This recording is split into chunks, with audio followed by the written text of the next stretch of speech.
Today I will be cooking a chicken and vegetable stew. Very little spices, except for some whole spices. These are my ingredients. That is my chicken, mixed vegetables, carrot, cauliflower, potatoes, capsicum, and some lovely chilies to spice it up a bit. My ghee, onions, ginger crushed, whole spices. That's cardamom, cinnamon, and peppercorns, clove. And this is corn flour to thicken it at the end. It's a very simple dish, very uncomplicated and easy to cook. Stay with me. Adding the ghee.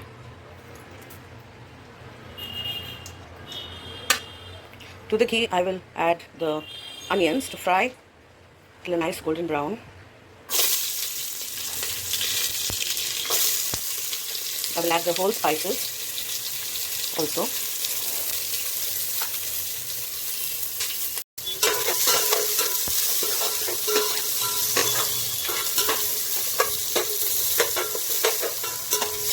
Onions have turned a nice golden brown, partly brown. I don't want it absolutely crisp.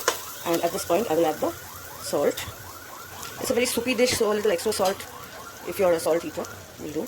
And I'm adding the crushed ginger. Once the ginger goes in, give it a good stir.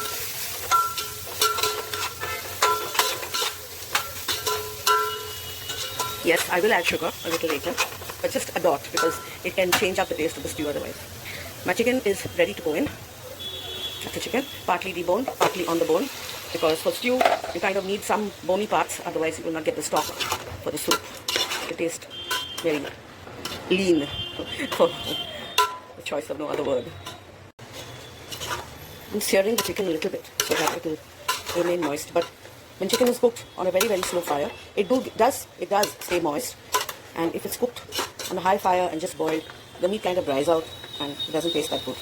So I'll be cooking on a very, very slow fire for about, after the vegetables are added, I'll cook on a slow fire for about 40 to 45 minutes until my soup is lovely. I'm adding the vegetables now.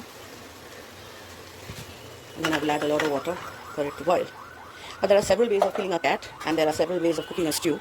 There's white stew, there's brown stew, there's stew with dumplings in them.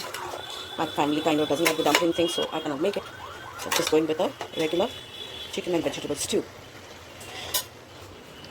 I have milk here, which I will add to the stew to thicken the gravy along with the corn flour. At the end, not now. Stay with me. I'm adding a little bit of sugar, not too much. And I will add a lot of water so that it covers the stew, so that I get enough of soup. It has to be very soupy, otherwise stew is just no fun. Stew is a very good dish for people who are convalescing, for small children. It's a baby food also. It's very light on the stomach. And we use local spices like clove, cinnamon, cardamom. In the West, if a stew is cooked, they probably use rosemary and thyme. But then we don't have access to those ingredients or herbs that much right now. So we go with the old tried and tested methods of cardamom, peppercorns, cinnamon, clove. The stew is coming along quite nicely. Let's see the soup. Everything is mixing into the soup, so tastes are all getting together. But the potatoes are still hard, so I need to cook them a little more. They're very hard, in fact. Yes, so it has to cook for at least another 15 minutes on high heat this time.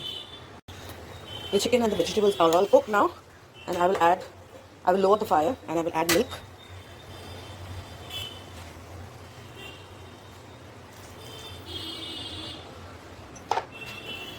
Give it a stir.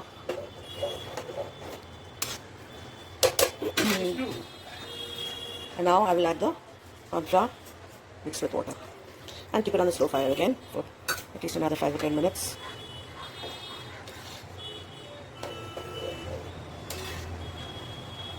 So the soup is nice and milky now. Brings all the flavors together.